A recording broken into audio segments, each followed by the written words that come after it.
ಜಗತ್ತಿನ ಎಲ್ಲ ರಾಷ್ಟ್ರಗಳಲ್ಲಿ ಕುಡಿಯುವ ನೀರನ್ನ H2O ಅಂತ ಹೇಳಿಕೊಂಡು ಜೀವನಕ್ಕೊಂದು ಆಧಾರ ಅನ್ನುವಂತಹ ಆಲೋಚನೆಯನ್ನ ಮಾಡಿದ್ರೆ, ನಮ್ಮ ಕಾಲಬುಡಕ್ಕೆ ಒಂದರ ಹಾಗೆ ಸಿಗುವಂತಹ ನದಿಗಳಲ್ಲಿಯೂ ಸಹ ತಾಯಿ ಇದ್ದಾಳೆ ಅನ್ನುವಂತಹ ಆಲೋಚನೆಯನ್ನ ಮಾಡಿಕೊಂಡು ಅಲ್ಲಲ್ಲಿ ಹರಿಯುವಂತಹ ನೀರಲ್ಲೂ ಸಹ ಗಂಗೆ, ತುಂಗೆ, ಸರಸ್ವತಿಯನ್ನೇ ಕಾಣುತ್ತೇವಷ್ಟೇ ಹೊರತು ಯಾವ ನದಿಯನ್ನು ಸಹ ನಮ್ಮ ಹಿರಿಯರು ತಂದೆ ಅಂತ ಪೂಜನೆ ಮಾಡಲಿಲ್ಲ, ತಾಯಿ ಅಂತಲೇ ಆರಾಧನೆ ಮಾಡಿದ್ದು. ಅದಕ್ಕಾಗಿ ನನ್ನ ರಾಷ್ಟ್ರವನ್ನ ಬಹಳ ಹೆಮ್ಮೆಯಿಂದ ತಾಯಿಗೆ ಗೌರವವನ್ನ ನೀಡುವಂತಹ ರಾಷ್ಟ್ರ ಅಂತ ಹೇಳಿ ಹೆಮ್ಮೆಯಿಂದ ಕರ್ಕೊಳ್ಬಹುದು. ನಾವು ರಾಮಾಯಣವನ್ನ ನೋಡುತ್ತೇವೆ. ರಾವಣನ ಅಧರ್ಮ ಜಾಸ್ತಿ ಆಗಬೇಕು ಅಂತಾದ್ರೆ ರಾವಣನ ಸಂಹಾರ ಮಾಡಲೇಬೇಕಾಗಿತ್ತು. ಅದಕ್ಕೊಂದು ಕಾರಣ ಬೇಕಾಗಿತ್ತು. ಕಾರಣವಾಗಿ ರಾಮನ ಶೌರ್ಯಕ್ಕೆ ರಾವಣ ಸೋತ ಅನ್ನುವುದಕ್ಕಿಂತಲೂ ಹೆಚ್ಚಾಗಿ ಸೀತೆಯನ್ನ ಕರೆದುಕೊಂಡು ಹೋದದ್ದಕ್ಕಾಗಿ ಹೆಣ್ಣಿಗೆ ದೇಶದಲ್ಲಿ ಗೌರವ ಇರಬೇಕು ಅನ್ನುವಂತಹ ಕಾರಣಕ್ಕಾಗಿ ರಾವಣನ ವಧೆಯನ್ನ ರಾಮ ಮಾಡಿದ ಅಂತ ಹೇಳ್ಕೊಂಡು ಆರಾಧನೆಯನ್ನ ಮಾಡಿಕೊಂಡು ರಾಮಾಯಣದ ಮೂಲಕ ಭಾರತದ ಸತ್ವವನ್ನ ನಾವೇನಾದ್ರೂ ಜಗತ್ತಿಗೆ ಕೊಟ್ಟಿದ್ದೇವೆ ಅಂತ ಹೇಳಿದ್ರೆ ಅದು ಸೀತೆಯ ರಕ್ಷಣೆಗಾಗಿ, ತಾಯಿಯ ರಕ್ಷಣೆಗಾಗಿ. ಶ್ರೀಕೃಷ್ಣ ಪರಮಾತ್ಮನ ಉದ್ಬೋಧನೆಗಳನ್ನ ಜಗತ್ತು ಇವತ್ತಿಗೂ ಸಹ ತುಂಬಾ ಶ್ರೇಷ್ಠವಾದಂತಹ ರೀತಿಯಲ್ಲಿ ಒಪ್ಪಿಕೊಳ್ಳುತ್ತದೆ. ಜಗತ್ತು ಟೆಕ್ನಾಲಜಿಯಲ್ಲಿ ಅದೆಷ್ಟೇ ಮುಂದುವರೆದಿರಬಹುದು, ನಾವಿನ್ನು ಆರ್ಟಿಫಿಷಿಯಲ್ ಯುಗಕ್ಕೆ ಹೋಗ್ಲಿಕ್ಕಿದ್ದೇವೆ. ಅಂತಹ ಯುಗದಲ್ಲಿಯೂ ಸಹ ಕೇವಲ ಭಾರತದ ಜನ ಮಾತ್ರ ಅಲ್ಲ, ಜಗತ್ತಿನ ಜನ ತಾವುಗಳು ಟೆನ್ಷನ್ ಫ್ರೀ ಆಗಬೇಕು, ಡಿಪ್ರೆಷನ್ ಇಂದ ಹೊರಗಡೆ ಬರಬೇಕು ಅಂತಾದ್ರೆ ಭಾರತವನ್ನ ನೋಡುತ್ತದೆ, ಭಾರತದ ಭಗವದ್ಗೀತೆಯನ್ನ ನೋಡುತ್ತದೆ ಅಂತಾದರೆ, ಆ ಭಾರತದ ಭಗವದ್ಗೀತೆ ನಡಿಬೇಕು ಅಂತಾದ್ರೆ ಕುರುಕ್ಷೇತ್ರ ಯುದ್ಧ ಬೇಕಾಯಿತು. ಕುರುಕ್ಷೇತ್ರ ಯುದ್ಧ ಆಗಬೇಕು ಅಂತಾದ್ರೆ ದ್ರೌಪದಿಯ ವಸ್ತ್ರಾಪಹರಣ ಆಯಿತು. ದ್ರೌಪದಿಯ ವಸ್ತ್ರಾಪಹರಣ ಅಂತ ಹೇಳಿದ್ರೆ ತಾಯಿ ಸ್ಥಾನದಲ್ಲಿ ಪ್ರತಿಯೊಂದು ಹೆಣ್ಣನ್ನು ಸಹ ನೋಡುವಂತಹ ದೇಶದಲ್ಲಿ ತಾಯಿಗೆ ಅಗೌರವವನ್ನ ನೀಡಿದರೆ ಅದು ಎಷ್ಟೇ ದೊಡ್ಡ ವಂಶ ಆಗಿರಬಹುದು, ಎಷ್ಟೇ ದೊಡ್ಡ ರಾಜ ಆಗಿರಬಹುದು, ಅವನೊಂದಲ್ಲ ಒಂದು ದಿವಸ ಧರಾಶಾಹಿ ಆಗಲೇಬೇಕು ಅನ್ನುವಂತಹ ಆಲೋಚನೆಯಿಂದ ದ್ರೌಪದಿಯ ಮೂಲಕ ವಿಶೇಷ ಆಲೋಚನೆಗಳನ್ನ ಜಗತ್ತಿಗೆ ಕೊಟ್ಟಂತಹ ರಾಷ್ಟ್ರ ನಮ್ಮದು. ಅದಕ್ಕಾಗಿಯೇ ಈ ದೇಶದಲ್ಲಿ ನಾವು ತಾಯಿಗೆ ಗೌರವವನ್ನ ಸಲ್ಲಿಸ್ತೇವೆ. ನಮ್ಮ ದೇಶದಲ್ಲಿ ಹೇಳುತ್ತಾರೆ, ಯತ್ರ ನಾರ್ಯಸ್ತು ಪೂಜ್ಯಂತೆ ರಮಂತೆ ತತ್ರ ದೇವತಾಹ ಅಂತ.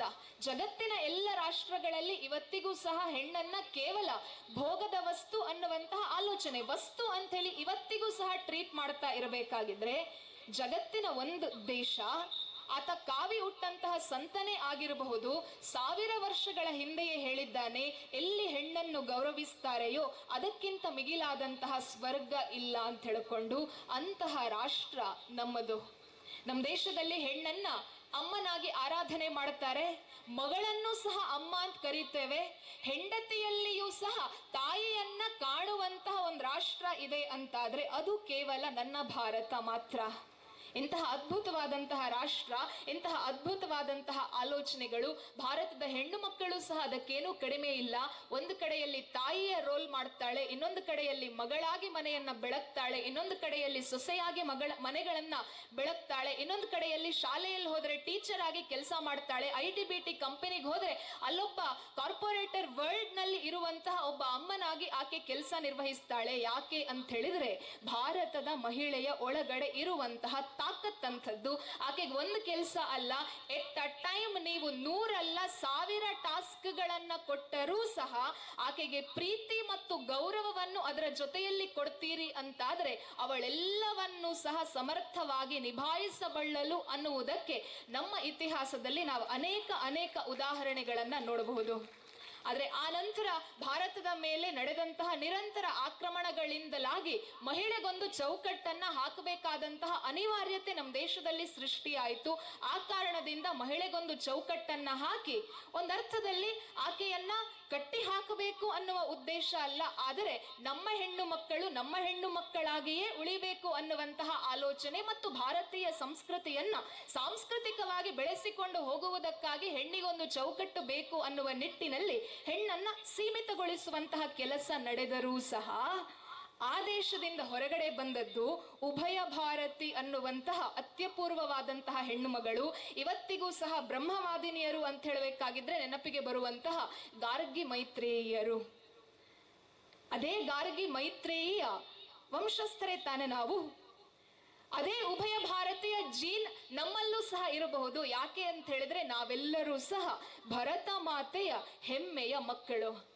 ಸೊ ನಮ್ಮ ಒಳಗಡೆ ಇರುವಂತಹ ಆ ಆಲೋಚನೆಗಳನ್ನೇನಾದ್ರೂ ನಾವು ಹೊರಗಡೆ ತರ್ತೇವೆ ಅಂತಾದ್ರೆ, ನಾವು ಏನು ಸುಧಾಮೂರ್ತಿ ಅವರನ್ನ ನೋಡುತ್ತೇವೆ, ಏನು ಕಿರಣ್ ಮಜುಮ್ದಾರ್ ಅವರನ್ನ ನೋಡುತ್ತೇವೆ, ಅಂತಹ ಒಬ್ಬ ಕಿರಣ್ ಮಜುಮ್ದಾರ್ ಅಥವಾ ಅಂತಹ ಒಬ್ಬ ಸುಧಾಮೂರ್ತಿ ನಮ್ಮ ಮನೆಗಳಿಂದಲೂ ಸಹ ಹೊರಗಡೆ ಬರಲಿಕ್ಕೆ ಸಾಧ್ಯ ಇದೆ. ಹಾಗಾಗಬೇಕು ಅಂತಾದ್ರೆ ನಾವು ನಮ್ಮ ಒಳಗಡೆಯ ಶಕ್ತಿಯನ್ನ ಅರ್ಥ ಮಾಡಿಕೊಳ್ಳಬೇಕು. ಯಾಕೆ ಅಂತ ಹೇಳಿದ್ರೆ ನಮ್ಮ ಮನೆಯ ಪ್ರತಿ ಹೆಣ್ಣು ಮಕ್ಕಳ ಒಳಗೆಯೂ ಸಹ ಒಬ್ಬ ಗಾರ್ಗಿಯೂ ಇದ್ದಾಳೆ, ಒಬ್ಬ ಝಾನ್ಸಿಯ ರಾಣಿ ಲಕ್ಷ್ಮೀಬಾಯಿಯೂ ಇದ್ದಾಳೆ, ಒಬ್ಬ ಅತಿ ಅಪೂರ್ವವಾದಂತಹ ಸಾವಿತ್ರಿಬಾ ಫುಲೆ ಸಹ ಇದ್ದಾಳೆ. ಅದೇ ರೀತಿಯಲ್ಲಿ ನಮ್ಮ ಮನೆಯ ಹೆಣ್ಣು ಮಕ್ಕಳ ಒಳಗಡೆ ಇನ್ಫೋಸಿಸ್ ಸಾಮ್ರಾಜ್ಯವನ್ನ ಕಟ್ಟಿ ಜಗತ್ತು ಭಾರತವನ್ನ ನೋಡುವಂತೆ ಮಾಡಿದಂತಹ ಸುಧಾಮೂರ್ತಿಯೂ ಸಹ ಇದ್ದಾರೆ. ಕೆಲಸ ಏನು ಮಾಡಬೇಕು ಅಂತ ಹೇಳಿದ್ರೆ ನಮ್ಮ ಮನಸ್ಸಿನ ಒಳಗಡೆ ಇರುವಂತಹ ಒಂದಷ್ಟು ಡಸ್ಟ್ ಅನ್ನ ಒರೆಸಿ ಆ ಧೂಳನ್ನ ತೆಗೆದು ಒಳಗಿನ ಶಕ್ತಿಯನ್ನ ಅರ್ಥ ಮಾಡಿಕೊಳ್ಳಿಕ್ ನಮಗೆ ಒಂದಷ್ಟು ಆದರ್ಶಗಳು ಬೇಕು. ಹಾಗಾಗಿ ಆದರ್ಶಗಳ ಆಧಾರದ ಮೇಲೆ ತಮ್ಮ ಬದುಕನ್ನ ಕಟ್ಟಿಕೊಂಡವರ ಒಂದಷ್ಟು ಕಥೆಗಳನ್ನ ಹೇಳ್ತಾ ನಾವು ಹೇಗೆ ಆ ರೀತಿಯಲ್ಲಿ ಬೆಳೆದು ನಮ್ಮ ಜೀವನವನ್ನ ಬೆಳಗುಗೊಳಿಸುವುದರ ಜೊತೆಗೆ ನಮ್ಮ ಜೊತೆಯಲ್ಲಿರುವಂತಹವರ ಜೀವನವನ್ನು ಸಹ ಬೆಳಕಾಗಿಸಬಹುದು ಅನ್ನುವ ಆಲೋಚನೆಯನ್ನ ಸ್ವಲ್ಪ ಹೊತ್ತು ಮಾಡುವ. ಸಾಮಾನ್ಯವಾಗಿ ಭಾರತದಲ್ಲಿ ಹೆಣ್ಣು ಮಕ್ಕಳಿಗೆ ವಿದ್ಯಾಭ್ಯಾಸವನ್ನ ಕೊಟ್ಟರೂ ಕೂಡ ಆಕೆಗೆ ಮದುವೆಯ ವಯಸ್ಸು ಬರುವಂತಹದ್ದೇ ತಡ ಅಪ್ಪ ಅಮ್ಮ ಮದುವೆ ಮಾಡ್ಲಿಕ್ಕೆ ರೆಡಿ ಆಗ್ತಾರೆ.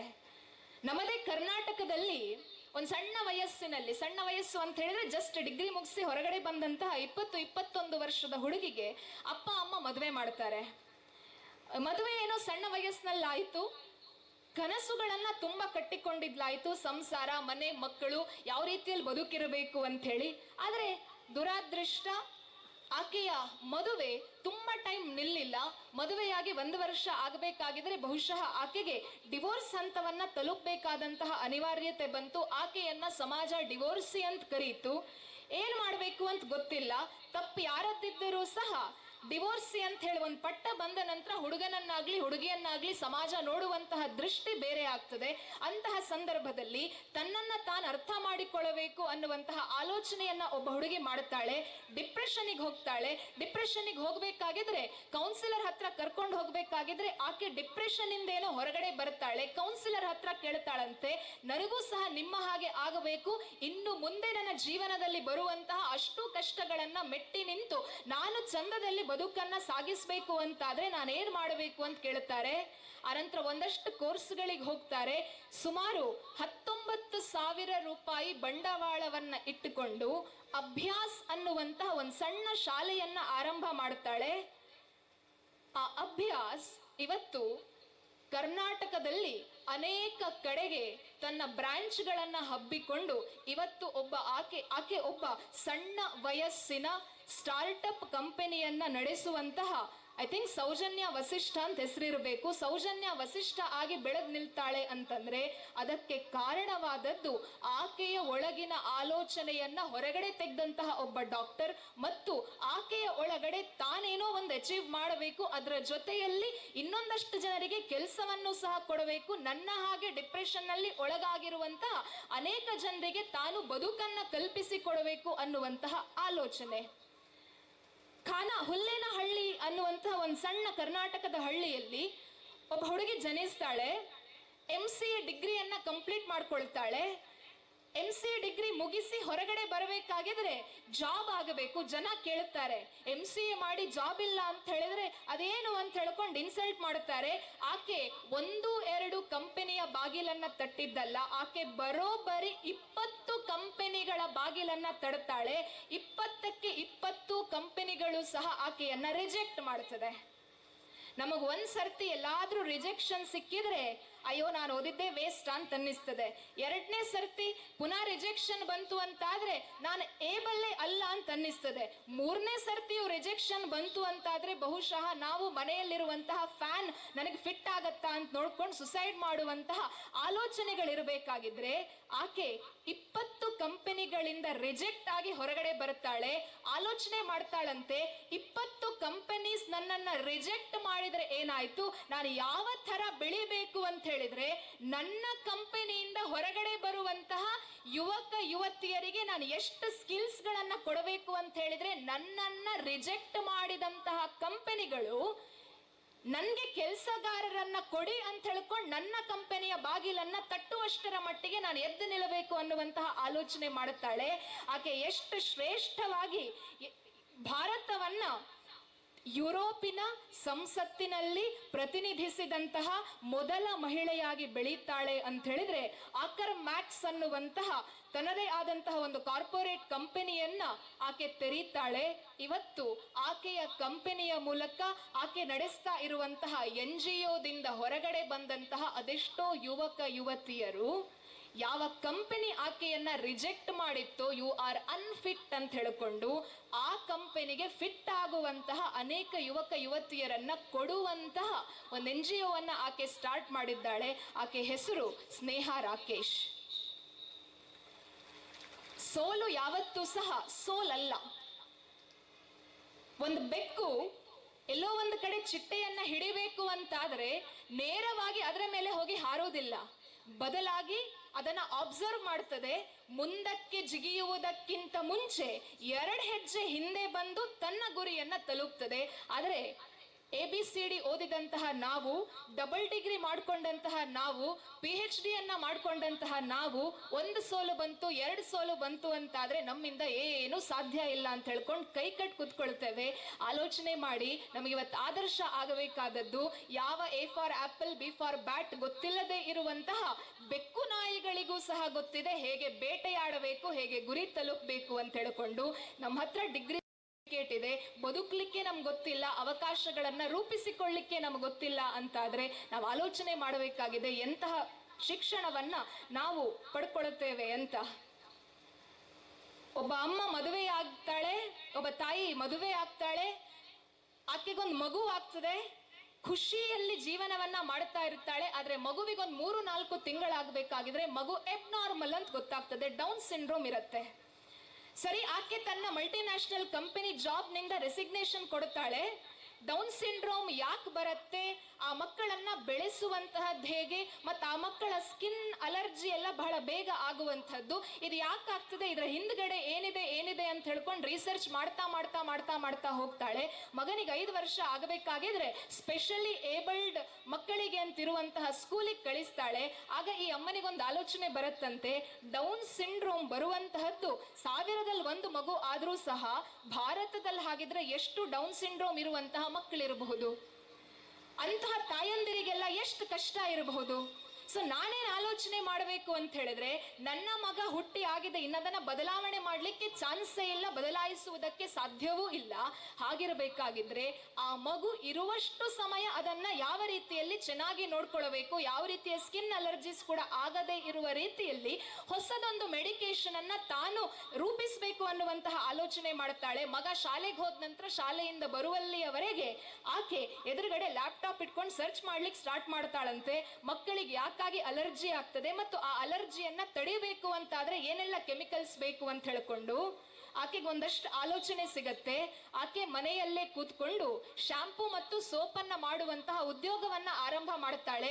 ಮೊದಲಿಗೆ ತನ್ನ ಮಗನಿಗೆ ಆರೋಗ್ಯ ಬೇಕು ಅನ್ನುವ ಕಾರಣಕ್ಕಾಗಿ ಸೋಪು ಮತ್ತು ಶಾಂಪೂವನ್ನ ತಯಾರು ಮಾಡ್ತಾ ಇದ್ದಂತಹ ಮಹಿಳೆ ಇವತ್ತು 200 ಕೋಟಿ ಬಿಸ್ನೆಸ್ ನ ಒಡತಿಯಾಗಿ ಭಾರತದಲ್ಲೊಂದು ಹೊಸ ಸ್ಟಾರ್ಟ್ಅಪ್ ಕಂಪನಿಯನ್ನ ಯಾವ ರೀತಿಯಲ್ಲಿ ಮಾಡಬೇಕು ಅನ್ನುವುದಕ್ಕೆ ಆದರ್ಶ ಆಗ್ತಾಳೆ ಅಂತಾದ್ರೆ ಹರಿಣಿ ಶಿವಕುಮಾರ್ ಅನ್ನುವಂತಹ ಮಹಿಳೆ.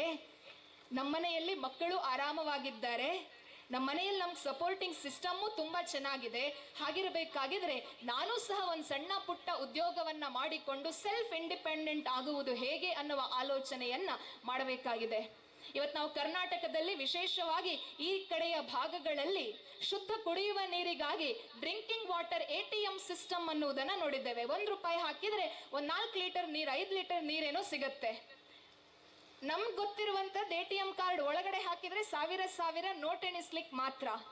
ಆದರೆ ನಮ್ಮ ಕರ್ನಾಟಕದ ಒಬ್ಬ ಹೆಣ್ಣು ಮಗಳಿಗೆ ಆಲೋಚನೆ ಬರ್ತದೆ, ಕುಡಿಯುವ ನೀರಿನ ವ್ಯವಸ್ಥೆ ಕರ್ನಾಟಕದ ಹೆಚ್ಚಿನ ಹಳ್ಳಿಗಳಲ್ಲಿ ಸರಿಯಾಗಿಲ್ಲ, ಅಶುದ್ಧವಾದಂತಹ ನೀರು ಸಿಗ್ತಾ ಇದೆ, ಮಕ್ಕಳೆಲ್ಲ ಪೋಷಣೆ ರಹಿತವಾಗಿ ಜನಿಸುವಂತಹ ಮಕ್ಕಳ ಸಂಖ್ಯೆ ಜಾಸ್ತಿ ಆಗ್ತಾ ಇದೆ. ಸೊ ಇದಕ್ಕಾಗಿ ನಾನೇನಾದ್ರೂ ಮಾಡಬೇಕಲ್ಲ ಅನ್ನುವಂತಹ ಆಲೋಚನೆಯನ್ನ ಮಾಡ್ತಾರೆ. ಚಿನ್ಮಯಿ ಪ್ರವೀಣ್ ಅಂತ ಆಕೆಯ ಹೆಸರು. ಆಕೆಯ ಆಲೋಚನೆ ಇವತ್ತು ಎಷ್ಟರ ಮಟ್ಟಿಗಿದೆ ಅಂತ ಹೇಳಿದ್ರೆ, ಕರ್ನಾಟಕದಲ್ಲಿ ನಮಗೆ 1 ಲೀಟರ್ ನೀರಿಗೆ ₹20 ಕೊಡಬೇಕಾದಂತಹ ಪರಿಸ್ಥಿತಿ ಇದೆ. ಆದರೆ ಆ ತಾಯಿಯ ಆಲೋಚನೆಯಿಂದ ₹1 ಹಾಕಿದ್ರೆ 5 ಲೀಟರ್ ನೀರು ಸಿಗ್ತದೆ ಅನ್ನುವಂತಹ ಕಲ್ಪನೆಯನ್ನ ಕರ್ನಾಟಕದಲ್ಲಿ ಮೊದಲಿಗೆ ಇಂಪ್ಲಿಮೆಂಟ್ ಮಾಡಿದಂತಹ ಮಹಿಳೆ ಚಿನ್ಮಯಿ ಪ್ರವೀಣ್. ಹಾಗಿದ್ರೆ ನಮಗೆ ಇಂತಹ ಆಲೋಚನೆಗಳು ಸಾಧ್ಯ ಇಲ್ವಾ? ನಮ್ಮ ಕೈ ಕಾಲು ಗಟ್ಟಿ ಇದೆ, ಮನೆಯಲ್ಲಿ ಬೇಕಾದಂತಹ ಫಿನಾನ್ಷಿಯಲ್ ಬ್ಯಾಕ್ಗ್ರೌಂಡ್ ಕೂಡ ಅಷ್ಟೋ ಇಷ್ಟೋ ಚೆನ್ನಾಗಿದೆ. ಮುಂಬೈನಲ್ಲೊಬ್ಬ ಮಹಿಳೆ ಇದ್ಲು, ಬಾಲ್ಯ ವಿವಾಹ ಆಗಿ ಗಂಡನ ಮನೆಗೆ ಹೋಗ್ತಾಳೆ. ಗಂಡನ ಮನೆಯಲ್ಲಿ ಕಷ್ಟ ನಷ್ಟ ಎಲ್ಲವನ್ನು ಅನುಭವಿಸ್ತಾಳೆ.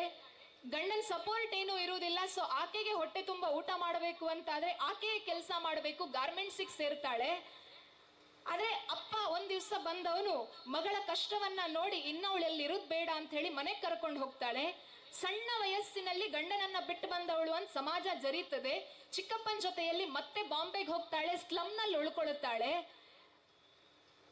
ಆಕೆಯ ಕಮ್ಯುನಿಟಿಗೆ ಸ್ಪೆಷಲ್ ಆಗಿ ಸಿಗುವಂತಹ ಸೆಂಟ್ರಲ್ ಗವರ್ಮೆಂಟ್ ನ ಲೋನಿಗೆ ಅಪ್ಲೈ ಮಾಡ್ತಾಳೆ, ಲೋನ್ ಪಡ್ಕೊಳ್ತಾಳೆ. ಲೋನ್ ಪಡ್ಕೊಂಡು ಒಂದ್ ಸಣ್ಣ ಜಾಗೆಯನ್ನ ಪರ್ಚೇಸ್ ಮಾಡ್ತಾಳೆ.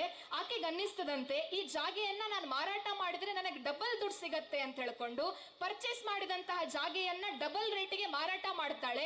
ಆಲೋಚನೆ ಬರ್ತದೆ, ನಾನು ಯಾಕೆ ರಿಯಲ್ ಎಸ್ಟೇಟ್ ಉದ್ಯಮಕ್ಕೆ ಕೈ ಹಾಕಬಾರದು ಅಂತ. ರಿಯಲ್ ಎಸ್ಟೇಟ್ ಉದ್ಯಮಕ್ಕೆ ಕೈ ಹಾಕ್ತಾಳೆ. ರಿಯಲ್ ಎಸ್ಟೇಟ್ ಉದ್ಯಮದಲ್ಲಿ ಆಕೆ ಮೇಲಕ್ಕೆ ಹೋಗಬೇಕಾಗಿದ್ರೆ ಆಕೆ ಸಣ್ಣ ವಯಸ್ಸಿನಲ್ಲಿ ಯಾವ ಕಂಪನಿಯಲ್ಲಿ ಕೆಲಸ ಮಾಡ್ತಾ ಇದ್ಲಾಯ್ತೋ ಆ ಕಂಪನಿ ಲಾಸ್ ಅಲ್ಲಿ ಇರುತ್ತೆ. ಆ ಕಂಪನಿ ರೂಲ್ ಪ್ರಕಾರ ಆ ಕಂಪನಿಯಲ್ಲಿ ಕೆಲಸ ಮಾಡ್ತಾ ಇದ್ದಂತಹ ವ್ಯಕ್ತಿಗಳಿಗೆ ಮಾತ್ರ ಆ ಕಂಪನಿಯನ್ನ ತೆಗೆದುಕೊಳ್ಳುವಂತಹ ನಡೆಸುವಂತಹ ಅಧಿಕಾರ ಇರುತ್ತೆ. ಎಲ್ಲರೂ ಈ ಹುಡುಗಿಯನ್ನ ಅಪ್ರೋಚ್ ಆಗ್ತಾರೆ, ಕಂಪನಿಯನ್ನ ತಗೊಳ್ತಾಳೆ.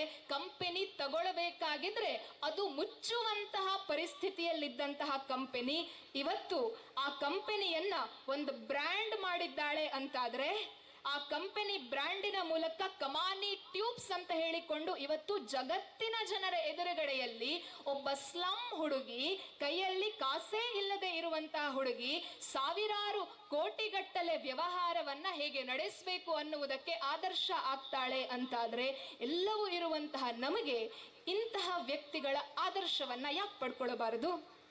₹80 ಇನ್ವೆಸ್ಟ್ ಮಾಡಿಕೊಂಡು ಹಳ್ಳಿಯ ಮಹಿಳೆಯರು ಮಾಡಿದಂತಹ ಲಿಜ್ಜತ್ ಪಾಪಡ್ ಅನ್ನುವಂತಹ ಒಂದು ಹಪ್ಪಳದ ಕಂಪನಿ ₹1,600 ಕೋಟಿ ಬಿಸ್ನೆಸ್ ಅನ್ನ ಇವತ್ತು ಮಾಡ್ತಾ ಇದೆ. 69 ಬ್ರಾಂಚಸ್ ಅನ್ನ ಭಾರತದಲ್ಲಿ ಹೊಂದಿದೆ ಅಂತಾದ್ರೆ ಆಲೋಚನೆ ಮಾಡಿ. ನಮಗಿವತ್ತು ಬಹುಶಃ ₹80 ಎಲ್ಲ ಬೇಕು ಅಂತ ಹೇಳಿದ್ರೆ ಒಂದು 80,000ದಿಂದ 8 ಲಕ್ಷ ಇನ್ವೆಸ್ಟ್ಮೆಂಟ್ ಮಾಡುವಂತಹ ಅವಕಾಶ ಇದೆ. ನಾವು ಮಾತ್ರ ಬೆಳೆಯುವುದಲ್ಲ, ನಮ್ಮ ಜೊತೆಗೆ ಇನ್ನೊಬ್ಬರನ್ನು ಬೆಳೆಸಬೇಕು ಅನ್ನುವಂತಹ ಆಲೋಚನೆಯನ್ನ ಕಲ್ಪನೆಗಳನ್ನ ಮಾಡಬಾರದು. ಸಣ್ಣ ಇನ್ವೆಸ್ಟ್ಮೆಂಟ್ ಅನ್ನ ಮಾಡಬಹುದು. ನಾವು ಈ ರೀಲ್ಸ್ ಗಳನ್ನ ಮಾಡಿಕೊಂಡು ಒಂದಷ್ಟು ಜನರಿಗೆ ತಪ್ಪಾದಂತಹ ಸಂದೇಶಗಳನ್ನ ಕೊಟ್ಟು ಅದರಿಂದ ದುಡಿಮೆ ಗಳಿಸುವುದರ ಬದಲು 4 ಜನರಿಗೆ ಒಳ್ಳೆಯ ಕೆಲಸವನ್ನ ಮಾಡಿಕೊಂಡು ಅದರ ಮೂಲಕ ನಾವೇನಾದ್ರೂ ದುಡಿಮೆಯನ್ನ ಮಾಡ್ತೇವೆ ಅಂತಾದ್ರೆ ಬಹುಶಃ ಸಂಸ್ಕಾರಯುತವಾಗಿ ನಾವು ಬೆಳೆದು ನಮ್ಮ ಜೊತೆ ಬರುವವರಿಗೆ ಸಂಸ್ಕಾರವನ್ನ ಕೊಟ್ಟು ಭಾರತವನ್ನ ಜಗತ್ತಿನ ಎದುರುಗಡೆಯಲ್ಲಿ ಪ್ರೆಸೆಂಟ್ ಮಾಡ್ಲಿಕ್ಕೆ ನಮ್ಮಿಂದ ಸಾಧ್ಯ ಇದೆ. ಮನೆಯಲ್ಲಿದ್ದುಕೊಂಡೇ ಮಾಡಬಹುದಾದಂತಹ ಅನೇಕ ಅವಕಾಶಗಳಿವತ್ತಿದೆ ನಮ್ಮ ಹತ್ರ. ನಾವು ಒಂದ್ಸತಿ ಕಣ್ಣು ಬಿಟ್ಟು ನಮ್ಮ ಸಮಾಜವನ್ನ ನೋಡಬೇಕು. ಕೆಲವೊಂದು ಮನೆಗಳಲ್ಲಿ ಅಪ್ಪ ಕೆಲ್ಸಕ್ಕೆ ಹೋಗ್ತಾರೆ, ಅಮ್ಮ ಕೆಲ್ಸಕ್ಕೆ ಹೋಗ್ತಾರೆ, ಮನೆಯಲ್ಲಿರುವಂತಹ ಅಜ್ಜ ಅಜ್ಜಿಗೆ ಊಟದ ವ್ಯವಸ್ಥೆ ಮಾಡ್ಲಿಕ್ಕೆ ಸಾಧ್ಯ ಇಲ್ಲ. ನಾವೇ ಮನೆಯಲ್ಲೊಂದು ಫುಡ್ ಕ್ಯಾಟರಿಂಗ್ ಸಿಸ್ಟಮ್ ಅನ್ನ ಮಾಡ್ಕೊಂಡು ಯಾರ್ಯಾರಿಗೆ ಬೇಕು ಆ ಎಲ್ಲ ಮನೆಗಳಿಗೆ ಕ್ಯಾಟರಿಂಗ್ ಅನ್ನ ಕೊಡುವಂತಹ ಒಂದು ಸಿಸ್ಟಮ್ ಅನ್ನ ನಾವು ಮಾಡಬಹುದು. ಸಣ್ಣ ಉದ್ಯೋಗ ಅಂತ ಹೇಳ್ಕೊಂಡು ಇವತ್ತು ಪ್ರತಿಯೊಬ್ಬ ಹೆಣ್ಣು ಮಗುವು ಸಹ ಮಿನಿಮಮ್ ಮೇಕಪ್ ಅನ್ನ, ಮಿನಿಮಮ್ ಬ್ಯೂಟಿಷಿಯನ್ ಮಿನಿಮಮ್ ಏನು ಸೌಂದರ್ಯಕ್ಕಾಗಿ ಬ್ಯೂಟಿಷಿಯನ್ ಮೇಲೆ ಆಧಾರಿತವಾಗಿರುತ್ತಾರೆ. ಸೊ ಎಲ್ಲೂ ಕೆಲಸ ಸಿಗ್ಲಿಲ್ಲ ಅಂತಾದ್ರೆ ಒಂದು 6 ತಿಂಗಳು ಬ್ಯೂಟಿಷಿಯನ್ ಕೋರ್ಸ್ ಮಾಡಿಕೊಂಡು ಮನೆಯಲ್ಲೇ ಬ್ಯೂಟಿ ಪಾರ್ಲರ್ ಹಾಕೊಂಡ್ರು ಸಾಕು, ನಮ್ಮ ಇನ್ಕಮ್ ಅನ್ನ ನಮ್ ತೆಗಿಲಿಕ್ಕೆ ಸಾಧ್ಯ ಇದೆ. ಸೊ ಅಡ್ವಾಂಟೇಜ್ಗಳನ್ನ ನಾವು ಹುಡುಕ್ತಾ ಹೋಗಬೇಕು. ಅವಕಾಶಗಳು ನಮ್ಮ ಕಡೆಗೆ ಬರ್ತದೋ ಇಲ್ವೋ ಗೊತ್ತಿಲ್ಲ, ಆದರೆ ಅವಕಾಶಗಳ ಬಾಗಿಲನ್ನ ನಾವು ತಡ್ತಾ ಹೋಗ್ತೇವೆ ಅಂತಾದ್ರೆ ಒಂದಲ್ಲ ಒಂದು ಬಾಗಿಲು ಖಂಡಿತವಾಗಿಯೂ ತೆಗೆದೇ ತೆರೀತದೆ. ಆ ಬಾಗಿಲಿನ ಒಳಗಡೆ ಹೋಗಿ ನಾವೇನ್ ಮಾಡಬಹುದು ಅದು ನಮಗ್ ಬಿಟ್ಟದ್ದು, ನಾವೇನ್ ಅಚೀವ್ ಮಾಡಬಹುದು ಅದು ನಮಗ್ ಬಿಟ್ಟದ್ದು. ಸೊ ನಮ್ಮ ಸಮಾಜವನ್ನ ನಾವು ನೋಡ್ಕೊಂಡು ನನಗೆ ಇಲ್ಲಿ ಬೆಳೆಯುವಂತಹ ಅವಕಾಶಗಳು ಎಷ್ಟಿದೆ, ನಾನು ಯಾವ ರೀತಿಯಲ್ಲಿ ಬೆಳಿಬೇಕು ಅನ್ನುವಂತಹ ಒಂದು ಸಣ್ಣ ಆಲೋಚನೆಯನ್ನ ಮಾಡಿದ್ರೆ ಸಾಕು. ನಾವು ಇವತ್ತು ಕಿವಿಗೆ ಜುಮ್ಕಾ ಬೇಕು ಅಂತಾದ್ರೆ, ಥ್ರೆಡ್ ಜುಮ್ಕಾಗಳು ಬೇಕು ಅಂತಾದ್ರೆ ಅಂಗಡಿಗೆ ಹೋಗ್ತೇವೆ. ಅಂಗಡಿಗೆ ಹೋಗಿ 10 ರೂಪಾಯಿಂದ ಹಿಡಿದು 100, 200, 300 ರೂಪಾಯಿವರೆಗೆ ಜ್ಯುವೆಲ್ಲರಿಗಳಿರುತ್ತೆ. ಅದರ ಬದಲು ನಾವೇ ಒಂದು 100 ರೂಪಾಯಿ ಕೊಟ್ರೆ ಅಮೆಝಾನ್ ನಲ್ಲಿ ಬೇಕಾದಂತಹ ಎಲ್ಲ ಮೆಟೀರಿಯಲ್ ಸಿಗತ್ತೆ. ನಮಗ್ ಮಾತ್ರ ಅಲ್ಲ, ನಮ್ಮ ಪಕ್ಕದ ಮನೆಯವರಿಗೂ ಸಹ ಮಾಡಿಕೊಂಡು ಒಂದು ಸಣ್ಣ ಇನ್ವೆಸ್ಟ್ಮೆಂಟ್ ಅಂತ ಹೇಳ್ಕೊಂಡು ಮಾಡಿಕೊಂಡು ಏನೋ ಒಂದು ನನ್ನ ಖರ್ಚಿಗೆ ನಾನು ದುಡಿತೇನೆ ಅನ್ನುವಂತಹ ಒಂದು ಆಲೋಚನೆಯನ್ನ ಯಾಕೆ ಮಾಡಬಾರದು? ಅವಕಾಶಗಳು ತುಂಬಾ ಇದೆ. ಆದ್ರೆ ನಾವೇನ್ ಮಾಡ್ತೇವೆ ಅಂತ ಹೇಳಿದ್ರೆ, ನನ್ನಿಂದ ಸಾಧ್ಯ ಉಂಟಾ, ನನ್ನಿಂದ ಸಾಧ್ಯ ಇಲ್ಲ, ಇನ್ನೊಬ್ರು ಯಾರೋ ಮಾಡ್ತಾರೆ ಅವ್ರ ಹತ್ರ ನಾವು ತಗೊಂಡ್ರೆ ಸಾಕು, ನಮ್ಮ ಖರ್ಚಿಗಾದ್ರೂ ನಾವು ಮಾಡುವಂತಹ ಆಲೋಚನೆ ಬೇಕು. ಒಂದು ಕಂಪನಿಗೆ ಉದ್ಯೋಗಕ್ಕಾಗಿ ಇಬ್ಬರು ಹೋಗ್ತಾರಂತೆ. Shoe company ಅದಾಗಿರ್ತದೆ. ಆ ಶೂ ಕಂಪನಿ ಓನರ್ ಹೇಳ್ತಾರಂತೆ, ಕೆಲಸ ಬೇಕು ಅಂತಾದ್ರೆ ಈ ಒಂದು ಬಾಕ್ಸ್ ನಲ್ಲಿ ಇರುವಂತಹ ಶೂಗಳನ್ನ ನೀವೆಲ್ಲ ಮಾರಾಟ ಮಾಡಿ ಬರಬೇಕು ಅಂತ. ಒಬ್ಬ ಶೂ ಕೆಲಸದವನು ಹೋಗ್ತಾನೆ, ಒಂದು ಹಳ್ಳಿಗೆ ಹೋಗ್ತಾನೆ. ಅಲ್ಲಿ ಹೋಗ್ಬೇಕಾಗಿದ್ರೆ ಯಾರು ಚಪ್ಪಲ್ಲೇ ಹಾಕೋದಿಲ್ಲ. ಅಂತಹ ಊರಿನಲ್ಲಿ ನಾನು ಹೇಗೆ ಸೇಲ್ ಮಾಡ್ಲಿ ಅಂತ ಹೇಳ್ಕೊಂಡು ಬ್ಯಾಗ್ ಪೂರ್ತಿ ಶೂ ಅನ್ನ ತಗೊಂಡು ವಾಪಸ್ ಬರ್ತಾನೆ. ಆ ಬ್ಯಾಗ್ ಪೂರ್ತಿ ಶೂ ಇದ್ದದನ್ನ ಮಾಲೀಕನಿಗೆ ತಂದು ಕೊಟ್ಟು ಹೇಳ್ತಾನಂತೆ, ಆ ಊರಿನಲ್ಲಿ ಚಪ್ಪಲ್ ಹಾಕೋರೇ ಇಲ್ಲ, ನಾನು ಶೂ ಹೇಗೆ ಮಾರಲಿ ಅಂತ. ಸರಿ, ಇನ್ನೊಬ್ಬ ಹೊರಡ್ತಾನೆ. ಇನ್ನೊಬ್ಬ ಹೋದವನು ಒಂದು ಬಾಕ್ಸ್ ಶೂ ಮುಗಿಸಿ ಇನ್ನೊಂದು ಬಾಕ್ಸ್ ಬೇಕು ಅಂತ ಆರ್ಡರ್ ಮಾಡ್ತಾನಂತೆ. ಕಂಪನಿ ಓನರಿಗೆ ಆಶ್ಚರ್ಯ ಆಯ್ತು. ಇಬ್ಬರನ್ನು ಕರೆದು ಕೇಳ್ತಾನೆ, ಇಬ್ಬರು ಹೋದದ್ದು ಒಂದೇ ಹಳ್ಳಿಗೆ, ಒಬ್ಬನಿಗೆ ಒಂದು ಬಾಕ್ಸ್ ನಲ್ಲಿ ಇದ್ದಂತಹ ಒಂದು ಜೊತೆ ಶೂ ಅನ್ನ ಮಾರಾಟ ಮಾಡ್ಲಿಕ್ಕಾಗ್ಲಿಲ್ಲ, ಇನ್ನೊಬ್ಬ ಒಂದು ಬಾಕ್ಸ್ ಮುಗಿಸಿ ಇನ್ನೊಂದು ಬಾಕ್ಸಿಗೆ ಆರ್ಡರ್ ಮಾಡ್ತಾನೆ. ಯಾಕೆ ಅಂತ ಕೇಳಬೇಕಾಗಿದ್ರೆ ಮೊದಲನೇ ಅವನು ಹೇಳ್ತಾನೆ, ಆ ಊರಲ್ಲಿ ಚಪ್ಪಲ್ ಹಾಕೋರೇ ಇಲ್ಲ, ಇನ್ ಶೂ ಯಾರು ತಗೊಳ್ತಾರೆ ಅಂತ. ಇನ್ನೊಬ್ಬ ಹೇಳ್ತಾನಂತೆ, ಆ ಜನರಿಗೆ ಶೂ ಅಂತ ಹೇಳಿದ್ರೆ ಏನು ಅಂತಲೇ ಗೊತ್ತಿರಲಿಲ್ಲ. ನಾನು ಹೋಗಿ ಹೇಳಿದೆ ಶೂ ಹಾಕೊಂಡು ಹೋಗ್ತೇವೆ ಅಂತ ಆದ್ರೆ ಗದ್ದೆಯಲ್ಲಿರುವಂತಹ ಕಲ್ಲು ಮುಳ್ಳುಗಳು ಚುಚ್ಚುವುದಿಲ್ಲ, ಸೊ ಶೂ ಹಾಕೊಂಡು ಹೋಗಿ ಅಂತ ಹೇಳ್ಕೊಂಡು ಶೂವಿನ ಪ್ರಚಾರವನ್ನ ಮಾಡಿದೆ. ಸೊ ಶೂ ಅಂತ ಹೇಳಿದ್ರೆ ಏನೂ ಗೊತ್ತಿಲ್ಲದೆ ಇದ್ದಂತಹ ವ್ಯಕ್ತಿಗಳೆಲ್ಲ ಶೂ ಹಾಕೊಂಡು ಓಡಾಡಬೇಕು ಅಂತ ಹೇಳ್ಕೊಂಡು ಒಂದು ಕ್ರೇಜ್ ಬಂತು. ಸೊ ಆ ಕ್ರೇಜ್ ನಿಂದಲಾಗಿ ನಾನು ಎಲ್ಲ ಶೂಗಳನ್ನ ಮಾರಾಟ ಮಾಡಿದೆ, ಮತ್ತೊಂದಷ್ಟಕ್ಕೆ ಆರ್ಡರ್ ಅನ್ನ ಕೊಟ್ಟೆ ಅಂತ. ಸೊ ಆಪರ್ಚುನಿಟೀಸ್ ಅನ್ನ ಹುಡುಕುವಂತದ್ದು ಅಂತ ಹೇಳಿದ್ರೆ ಹೀಗೆ ಹುಡುಕಬೇಕು, ಹುಡುಕಿದ್ರೆ ಮಾತ್ರ ಸಿಗುವಂತದ್ದು. ಸೊ ನಮ್ಮ ಪರಿಸರದಲ್ಲಿ ನಮಗ್ ಬೇಕಾದಂತಹ ಅನೇಕ ಅವಕಾಶಗಳಿದೆ. ಆ ಅವಕಾಶಗಳನ್ನ ನಾವಿವತ್ತು ಉಪಯೋಗಿಸಬೇಕು. ಸೆಂಟ್ರಲ್ ಗವರ್ಮೆಂಟ್ ನದ್ದು ಅನೇಕ ಸ್ಕಿಲ್ ಡೆವಲಪ್ಮೆಂಟ್ ಪ್ರೋಗ್ರಾಮ್ಗಳಿರ್ತದೆ, ಟ್ರೈನಿಂಗ್ ಕೊಡುವಂತಹ ಒಂದಷ್ಟು ಅವಕಾಶಗಳಿರ್ತದೆ. ಆ ಎಲ್ಲ ಅವಕಾಶಗಳನ್ನ ಉಪಯೋಗ ಪಡಿಸಿಕೊಂಡು ಸುಧಾಮೂರ್ತಿಯವರ ಎತ್ತರಕ್ಕೆ ಬೆಳೀತೇವೋ ಇಲ್ವೋ ಗೊತ್ತಿಲ್ಲ, ಸಣ್ಣ ಪುಟ್ಟ ಖರ್ಚಿಗೆ ನಮಗೊಂದು ಐಬ್ರೋ ಶೇಪಿಂಗ್ ಮಾಡಬೇಕು ಅಂತ ಹೇಳಿದ್ರು ನಾವು ಗಂಡನ ಹತ್ರ 50 ರೂಪಾಯಿ ಕೊಡಿ ಅಂತ ಹೇಳಿ ಕೇಳುವುದರ ಬದಲು ಆ 50 ರೂಪಾಯಿಯನ್ನಾದ್ರೂ ನನಗೆ ನಾನೇ ಮಾಡ್ಕೊಳ್ಳುತ್ತೇನೆ, ನನಗೆ ನಾನೇ ಅದನ್ನ ಹುಟ್ಟಾಕಿಕೊಳ್ಳುತ್ತೇನೆ ಅನ್ನುವಂತಹ ಒಂದು ಆಲೋಚನೆ ಮಾಡಿದ್ರು ಸಾಕು, ನಾವು ಸೆಲ್ಫ್ ಇಂಡಿಪೆಂಡೆಂಟ್ಗಳಾಗ್ತೇವೆ, ಫಿನಾನ್ಷಿಯಲಿ ಇಂಡಿಪೆಂಡೆಂಟ್ ಆಗಿ ಬೆಳಿಲಿಕ್ಕೆ ಸಾಧ್ಯ ಇದೆ. ಸೊ ದೊಡ್ಡ ಮಟ್ಟದ ಆಲೋಚನೆಯನ್ನ ನಾವು ಮಾಡಬೇಕು ನಿಜ, ಆದರೆ ದೂರದಲ್ಲಿ ಇರುವಂತಹ ನಕ್ಷತ್ರ ನಮಗೆ ಸಿಗತ್ತೋ ಇಲ್ಲವೋ ಗೊತ್ತಿಲ್ಲ. ದೂರದ ನಕ್ಷತ್ರಕ್ಕೆ ಏನಾದ್ರೂ ನಾವು ಕೈ ಚಾಚ್ತೇವೆ ಅಂತಾದ್ರೆ ಅಟ್ಲೀಸ್ಟ್ ಸೂರ್ಯನನ್ನೋ ಚಂದ್ರನನ್ನೋ ಹೋಗಿ ಮುಟ್ಟಬಹುದು. ಆ ಕಲ್ಪನೆಗಳು, ಆ ಆಲೋಚನೆಗಳು ನಮ್ಮಲ್ಲಿದ್ದಾಗ ಮಾತ್ರ ನಾವು ಬೆಳಿಲಿಕ್ಕೆ ಸಾಧ್ಯ ಇದೆ. ಸೊ ಅಂತಹ ಅವಕಾಶಗಳನ್ನ ನಮ್ಮ ಸಮಾಜದಲ್ಲಿ ನಾವು ಹುಡುಕಿಕೊಂಡು ಬೆಳೆದಾಗ ಮಾತ್ರ ಒಂದು ಸಮಾಜ ಶ್ರೇಷ್ಠವಾಗಿ ಬೆಳಿಲಿಕ್ಕೆ ಸಾಧ್ಯ ಇದೆ, ನಾವು ಶ್ರೇಷ್ಠರಾಗಿ ಬೆಳಿಲಿಕ್ಕೆ ಸಾಧ್ಯ ಇದೆ. ಯಾಕೆ ಅಂತ ಹೇಳಿದ್ರೆ, ನಾವು ಭೂಮಿ ಮೇಲೆ ಬರಬೇಕಾಗಿದ್ರೆ ಉಸಿರಿರತ್ತೆ, ಹೆಸರಿಲ್ಲ. ಹೆಸರು ಆನಂತರ 13 ದಿವಸವೋ 1 ತಿಂಗಳೋ 2 ತಿಂಗಳು ಆದ ನಂತರ ಅಪ್ಪ ಅಮ್ಮ ಕಿವಿಯಲ್ಲಿ ಫಸ್ಟಿಗೆ ಹೇಳ್ತಾರೆ, ಆನಂತರ ಸಮಾಜಕ್ಕೆ ಗೊತ್ತಾಗ್ತದೆ. ಆದ್ರೆ ನಮ್ಮ ಬದುಕು ಹೇಗಿರಬೇಕು ಅಂತ ಹೇಳಿದ್ರೆ, ಯಾವ ಮಗು ಹುಟ್ಟಬೇಕಾಗಿದ್ರೆ ಉಸಿರಿರತ್ತೆ, ಹೆಸರಿರೋದಿಲ್ಲ. ಸತ್ತಾಗ ಉಸಿರು ನಿಂತರೂ ಸಹ ಹೆಸರು ಅಳಿಸಿ ಹೋಗದ ರೀತಿಯಲ್ಲಿ ಬದುಕಬೇಕು ಅಂತಾದರೆ ಒಂದು ಸಣ್ಣ ಸಾಧನೆಯನ್ನಾದ್ರೂ ನಾವು ಮಾಡಬೇಕು. ನಾವು ಈ ಸಮಾಜದಲ್ಲಿ ಇಲ್ಲ ಅಂತ ಹೇಳಿ ಕಣ್ಣು ಮುಚ್ಚಿದ ನಂತರ 13 ದಿವಸ ಮನೆಯಲ್ಲಿರುವಂತಹ ಜನರಿಗೆ ಗೊತ್ತಿರ್ತದೆ. ಯಾಕೆ ಅಂತ ಹೇಳಿದ್ರೆ 13ನೇ ದಿವಸ ವೈಕುಂಠ ಸಮಾರಾಧನೆಯನ್ನ ಮಾಡಿ ಸತ್ತಂತಹ ವ್ಯಕ್ತಿಯ ಆತ್ಮವನ್ನ ಹಸುವಿನ ಬಾಲವನ್ನ ಹಿಡಿದುಕೊಂಡು ಸ್ವರ್ಗಕ್ಕೆ ಹೋಗುವಂತ ಹೇಳಿಕೊಂಡು ಸ್ವರ್ಗಕ್ಕೆ ಕಳುಹಿಸುವಂತಹ ಒಂದು ಪರಿಪಾಠ ಇರ್ತದೆ. ಹಾಗಾಗಿ 13 ದಿವಸ ಮನೆಯವರು ಅನಿವಾರ್ಯವಾಗಿ ನೆನಪಿಟ್ಕೊಳ್ತಾರೆ. ಅಕ್ಕಪಕ್ಕದ ಮನೆಯವರು ಅಂತೂ ಇಂತೂ 1-2-3 ತಿಂಗಳು ನಮ್ಮನ್ನ ನೆನಪಿಟ್ಕೊಳ್ತಾರೆ. ನಮ್ಮ ಮನೆಯವರು ವರ್ಷದ ಮೊದಲ ತಿಥಿ ಆಗುವಲ್ಲಿವರೆಗೆ ನೆನ್ಪಿಟ್ಕೊಳ್ತಾರೆ. ಆ ನಂತರ ನಾಮಕೆ ವಾಸ್ತೆ ಪ್ರತಿ ಮಹಾಲಯಕ್ಕೆ ಪ್ರತಿ ವರ್ಷದ ತಿಥಿಗೆ ಶ್ರಾದ್ದ ಬಡಿಸಬೇಕು ಅಂತೇಳಿ ಬಡಿಸುವ ಪರಿಪಾಠ ಇದ್ದಂತಹ ಮನೆಗಳಲ್ಲಿ ಸ್ವಲ್ಪ ವರ್ಷ ನೆನಪಿರ್ತಾರೆ.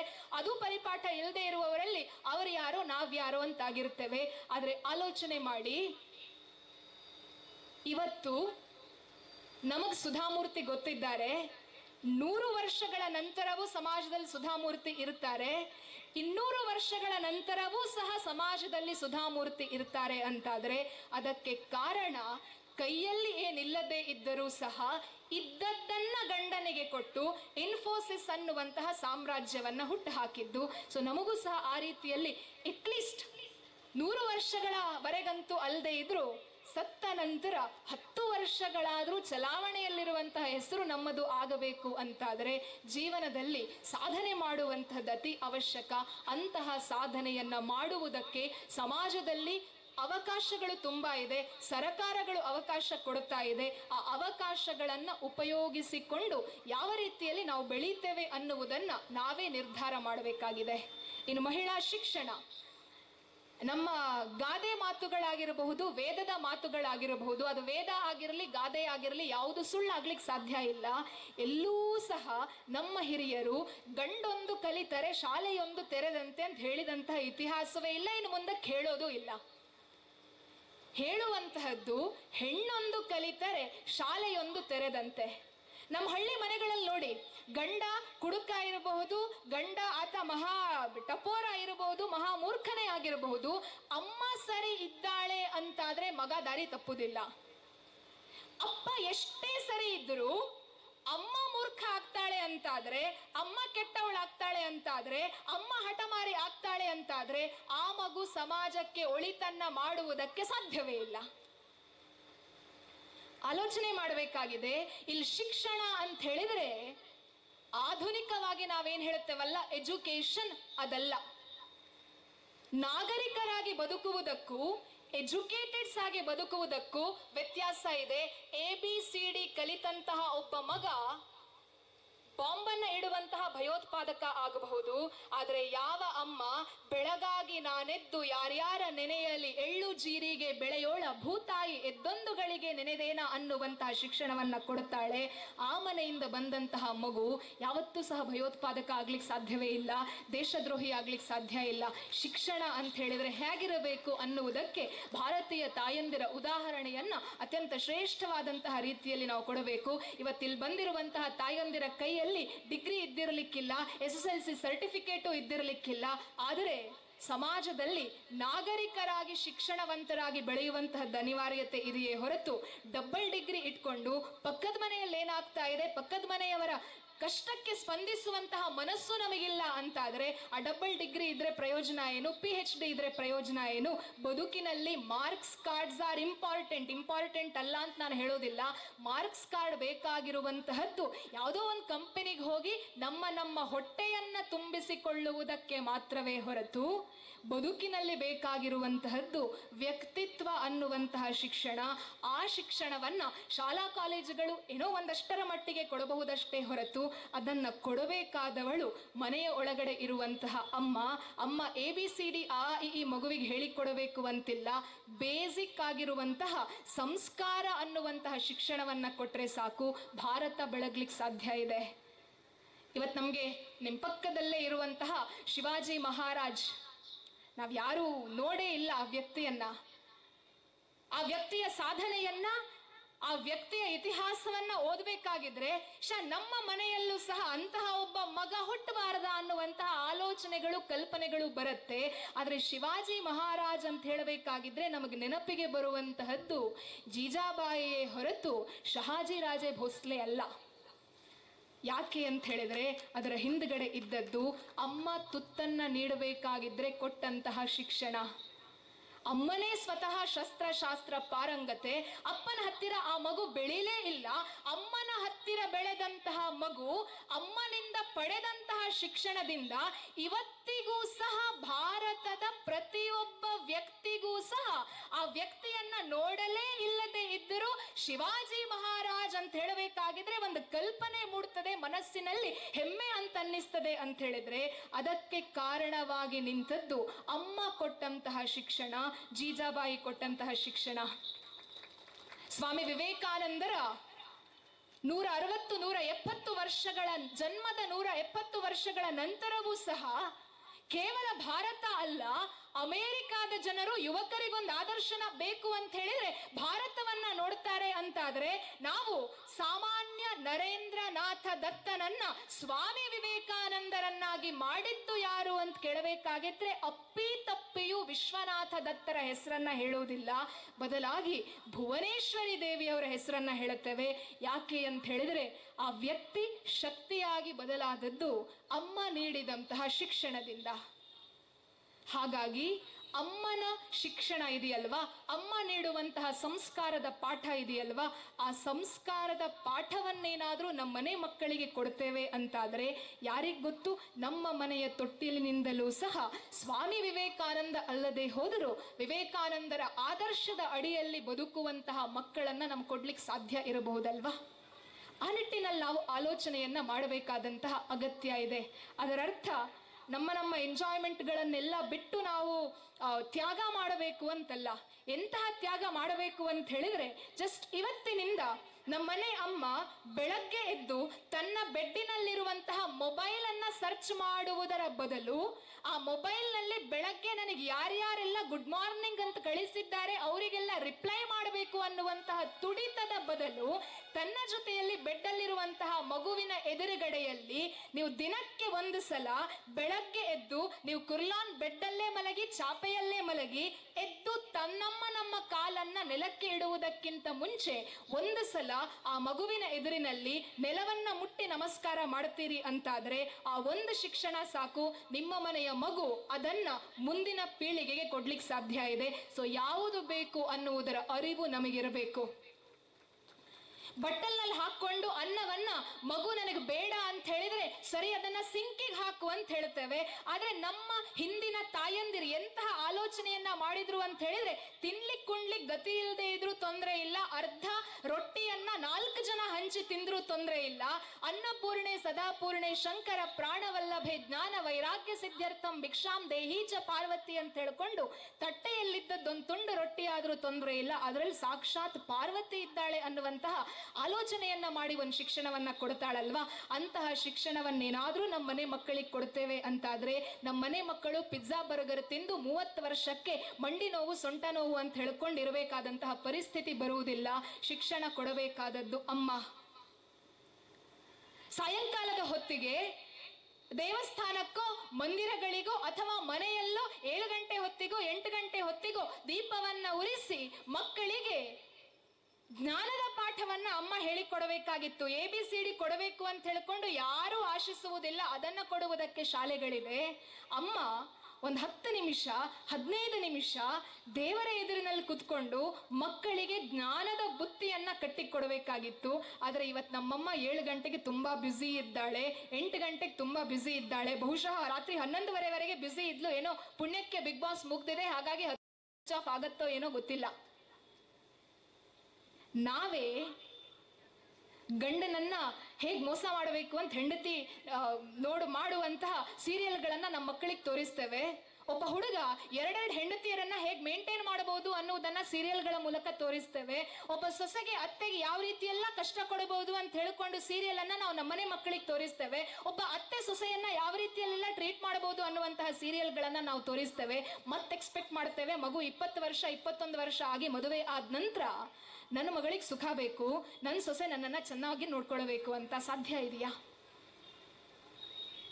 ಸೊ ಶಿಕ್ಷಣವನ್ನ ಅಮ್ಮ ಯಾವ ರೀತಿಯಲ್ಲಿ ಕೊಡಬೇಕು ಅಂತ ಹೇಳಿದ್ರೆ, ನಿಮ್ TV ನೋಡಬೇಕಾ ನೋಡಿ, ಆದರೆ ಒಂದು ಅರ್ಧ ಗಂಟೆ ಮಕ್ಕಳ ಜೊತೆಯಲ್ಲಿ ಕೂತ್ಕೊಂಡು ಮಕ್ಕಳಿಗೆ ಬೇಕಾದಂತಹ ಟೈಮನ್ನು ಕೊಡಿ, ಮಕ್ಕಳಿಗೆ ಬೇಕಾದಂತಹ ಪ್ರೀತಿಯನ್ನು ಕೊಡಿ. ಇವತ್ತು ನಾವು ಎಲ್ಲಿ ಎಡವುತ್ತಾ ಇದ್ದೇವೆ ಅಂತ ಹೇಳಿದ್ರೆ, ಅಪ್ಪನಿಗೂ ಡಬಲ್ ಡಿಗ್ರಿ ಇದೆ, ಅಮ್ಮನಿಗೂ ಡಬಲ್ ಡಿಗ್ರಿ ಇದೆ, ಅಪ್ಪನಿಗೂ ಲ್ಯಾಕ್ಸ್ ಅಲ್ಲಿ ಮಂತಿಗೆ ದುಡ್ಡು ಬರುತ್ತೆ, ಅಮ್ಮನೂ ಲ್ಯಾಕ್ಸ್ ನಲ್ಲಿ ಅರ್ನ್ ಮಾಡ್ತಾಳೆ. ನಾವೇನ್ ಮಾಡ್ತೇವೆ, ಮಕ್ಕಳಿಗೆ ಬೆಡ್ಡು ಬ್ರೆಡ್ಡು AC ರೂಮನ್ನ ಕೊಟ್ಟು ಬಿಡ್ತೇವೆ. ಆ ರೂಮ್ನ ಒಳಗಡೆ ಆ ಬೆಡ್ನಲ್ಲಿ ಕುತ್ಕೊಂಡು ಕೈಯಲ್ಲಿರುವಂತಹ ಆಪಲ್ ಫೋನ್ ಅನ್ನ ಹಿಡ್ಕೊಂಡು ಮಗು ಏನ್ ಮಾಡ್ತಾ ಇದೆ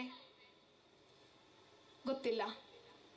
ಪ್ರಶ್ನೆ ಮಾಡ್ಲಿಕ್ಕೆ ಅಮ್ಮನಿಗೆ ಹೆದರಿಕೆ ಆಗುತ್ತೆ. ಇರುವಂಥದ್ದು ಒಂದೋ ಎರಡೋ ಪ್ರಶ್ನೆ ಮಾಡಿದ್ರೆ ಮಗು ಸತ್ತು ಹೋದರೆ. ಇವತ್ತು ಶಿಕ್ಷಣ ಬೇಕಾಗಿರುವಂಥದ್ದು ಆಧುನಿಕತೆಯ ಜೊತೆಯಲ್ಲಿ ಸಾಂಸ್ಕೃತಿಕವಾದಂತಹ ಭಾರತದ ನಿರ್ಮಾಣವನ್ನು ಮಾಡುವಂತಹ ಶಿಕ್ಷಣ. ಅಂತಹ ಶಿಕ್ಷಣವನ್ನು ಕೊಡಬೇಕು ಅಂತಾದರೆ ನಂದೊಂದು ರಿಕ್ವೆಸ್ಟ್ ಏನು ಅಂತ ಹೇಳಿದ್ರೆ, ಇಲ್ಲಿರುವಂತಹ ತಾಯಂದಿರಲ್ಲಿ, ಅದರ ಜೊತೆಯಲ್ಲಿ ತಾಯಂದಿರ ಹಿಂದ್ಗಡೆ ಕೂತ್ಕೊಂಡಿರುವಂತಹ ಭವಿಷ್ಯದ ತಾಯಂದಿರಲ್ಲಿ ಒಂದು ರಿಕ್ವೆಸ್ಟ್ ಏನು ಅಂತ ಹೇಳಿದ್ರೆ, ನಿಮ್ಮ ಕೈಯಲ್ಲಿರುವಂತಹ ಮಾಯಾಜಾಲ ಏನಿದೆ, ಆ ಮಾಯಾಜಾಲ ಅಗತ್ಯವೂ ಹೌದು, ಆದರೆ ಅನಿವಾರ್ಯತೆ ಅಲ್ಲ. ಅನಿವಾರ್ಯತೆಯೂ ಹೌದು ಅಂತಾದರೂ ಸಹ ಅದನ್ನ ಪಕ್ಕಕ್ಕಿಟ್ಟು ನಮ್ಮನ್ನ ನಾವು ಬೆಳೆಸಿಕೊಳ್ಳುವಂತಹ, ನಮ್ಮನ್ನ ನಾವು ನಾವಾಗಿಯೇ ಉಳಿಸಿಕೊಳ್ಳುವಂತಹ ಆಲೋಚನೆಗಳನ್ನೇನಾದ್ರೂ ಮಾಡುತ್ತೇವೆ ಅಂತಾದರೆ ಭಾರತದ ಭವಿಷ್ಯ ಅದು ತುಂಬಾ ಸುಂದರವಾಗಿರ್ತದೆ. ಭಾರತದ ಭವಿಷ್ಯ ಹೇಗಿರ್ತದೆ ಅಂತ ಹೇಳ್ಕೊಂಡು ಒಂದು ಕಥೆಯನ್ನ ಹೇಳಿ ನನ್ನ ಮಾತನ್ನ ಮುಗಿಸ್ತೇನೆ. ನಮ್ಮ ಭವಿಷ್ಯ, ನಮ್ಮ ದೇಶದ ಭವಿಷ್ಯ ಅದು ನಮ್ಮ ಮನೆಯ ತೊಟ್ಟಿಲಿನಿಂದ ಹೊರಗಡೆ ಬರುವಂತಹ ಮಕ್ಕಳ ಕೈಯಲ್ಲಿದೆ. ಒಬ್ಬ ಹುಡುಗ ಒಂದು ಚಿಟ್ಟೆಯನ್ನ ಇಟ್ಟುಕೊಂಡು ಕೈಯಲ್ಲಿಟ್ಕೊಂಡು ಒಬ್ಬ ಅಜ್ಜಿ ಹತ್ರ ಹೋಗ್ತಾನಂತೆ. ಆ ಅಜ್ಜಿ ಜ್ಯೋತಿಷಿ. ಆ ಅಜ್ಜಿ ಹೇಳಿದಂತಹ ಭವಿಷ್ಯವಾಣಿ ಸುಳ್ಳಾಗ್ಲಿಕ್ಕೆ ಚಾನ್ಸೇ ಇಲ್ಲ ಅಂತ ಹೇಳ್ಕೊಂಡು ಹತ್ತೂರಿನಿಂದ ಆ ಅಜ್ಜಿಯನ್ನ ಹುಡುಕಿಕೊಂಡು ಜನ ಬರ್ತಿದ್ರಂತೆ. ಈ ಹುಡುಗ ಕೈಯಲ್ಲಿ ಚಿಟ್ಟೆಯನ್ನ ಇಟ್ಟುಕೊಂಡು ಅಜ್ಜಿ ಹತ್ರ ಹೋಗಿ ನಿಲ್ತಾನೆ, ಮುಷ್ಟಿ ಕಟ್ತಾನೆ. ಮುಷ್ಟಿ ಕಟ್ಟಿ ಅಜ್ಜಿ ಹತ್ರ ಹೇಳ್ತಾನಂತೆ, ಅಜ್ಜಿ ಕೈಯಲ್ಲಿ ಚಿಟ್ಟೆ ಇದೆ, ಈ ಚಿಟ್ಟೆ ಬದುಕಿದೆಯಾ ಸತ್ತಿದೆಯಾ? ಅಜ್ಜಿ ವಯಸ್ಸೆಂಬತ್ತಾದ್ರೂ ಬಹಳ ತಲೆ ಇದ್ದಂತಹ ಅಜ್ಜಿ. ಅವಳು ಆಲೋಚನೆ ಮಾಡ್ತಾಳಂತೆ, ಈ ಹುಡುಗ ನನ್ನನ್ನ ಪರೀಕ್ಷೆ ಮಾಡಬೇಕು ಅಂತಲೇ ಬಂದಿದ್ದಾನೆ. ಒಂದು ವೇಳೆ ಕೈಯಲ್ಲಿರುವಂತಹ ಚಿಟ್ಟೆ ಸತ್ತು ಹೋಗಿದೆ ಅಂತ ಹೇಳಿದ್ರೆ ಹುಡುಗ ಕೈಯನ್ನ ಬಿಟ್ಟು ಬಿಡ್ತಾನೆ, ಜೀವಂತವಾಗಿರುವಂತಹ ಚಿಟ್ಟೆ ಹೊರಗಡೆ ಹಾರಿ ಹೋಗ್ತದೆ. ನನ್ನ ಭವಿಷ್ಯ ಸುಳ್ಳಾಯ್ತು. ಚಿಟ್ಟೆ ಬದುಕಿದೆ ಅಂತ ನಾನೇನಾದ್ರೂ ಹೇಳಿದ್ರೆ ಮುಷ್ಟಿಯನ್ನ ಟೈಟ್ ಮಾಡ್ತಾನೆ, ಚಿಟ್ಟೆ ಸತ್ತು ಹೋಗ್ತದೆ. ಸೊ ನಾನು ಯಾವ ಉತ್ತರವನ್ನ ಕೊಟ್ಟರೂ ಸಹ ಅಜ್ಜಿಯ ಭವಿಷ್ಯ ಸುಳ್ಳು ಅಂತ ಹೇಳ್ಕೊಂಡು ಜಡ್ಜ್ಮೆಂಟ್ ಅನ್ನ ಆ ಹುಡುಗ ಕೊಡ್ತಾನೆ. ಹುಡುಗನನ್ನ ಸೋಲಿಸ್ಬೇಕು ಅಂತಾದ್ರೆ ನಾನೇನೋ ಒಂದು ಉತ್ತರ ಕೊಡಬೇಕಲ್ವಾ ಅಂತ ಆಲೋಚನೆ ಮಾಡ್ತಾಳೆ. ಅಜ್ಜಿ ಹೇಳ್ತಾಳಂತೆ, ಚಿಟ್ಟೆಯ ಭವಿಷ್ಯ ನನ್ನ ಮಾತಿನಲ್ಲೂ ಇಲ್ಲ, ನಿನ್ನ ಆಲೋಚನೆಯಲ್ಲೂ ಇಲ್ಲ. ಚಿಟ್ಟೆಯ ಭವಿಷ್ಯ ಇರುವಂತಹದ್ದು ನಿನ್ನ ಕೈಯಲ್ಲಿ. ಕೈಯನ್ನ ನೀನು ಮುಷ್ಟಿ ಹಿಡ್ಕೊಳ್ತೀಯಾ, ಚಿಟ್ಟೆ ಸತ್ತೋಯ್ತು. ಕೈಯನ್ನ ನೀನು ಬಿಟ್ಟು ಬಿಡ್ತೀಯಾ, ಚಿಟ್ಟೆ ಬದುಕಿ ಹಾರಾಡಿಕೊಂಡು ಹೋಗ್ತದೆ ಅಂತ ಹೇಳ್ಕೊಂಡು. ಇವತ್ತು ಆ ಹುಡುಗ ಯಾರೂ ಅಲ್ಲ, ನಾವು ನೀವು. ಆ ಅಜ್ಜಿ ಮತ್ಯಾರೂ ಅಲ್ಲ, ಭಾರತದ ಭವಿಷ್ಯ. ಆ ಚಿಟ್ಟೆ ಮತ್ಯಾವುದೂ ಅಲ್ಲ, ಭಾರತ ಅನ್ನುವಂತಹ ಒಬ್ಬ ತಾಯಿ. ನಮ್ಮ ಮನೆಗಳಿಂದ ನಾವು ಎಂತಹ ಆದರ್ಶವನ್ನ ಕೊಡುತ್ತೇವೆ ಅನ್ನುವುದರ ಆಧಾರದ ಮೇಲೆ ಭಾರತದ ಭವಿಷ್ಯ ಇದೆ. ನಮ್ಮ ಮನೆ ಮಕ್ಕಳಿಗೆ ಒಳ್ಳೆಯ ಸಂಸ್ಕಾರವನ್ನ, ಶಿಕ್ಷಣವನ್ನ, ಅದರ ಜೊತೆಯಲ್ಲಿ ಸ್ವಾಭಿಮಾನಿ ಬದುಕನ್ನ ನಾವು ಕಲಿಸ್ಕೊಡ್ತೇವೆ ಅಂತಾದರೆ ಭಾರತ ಬೆಳಗ್ತದೆ.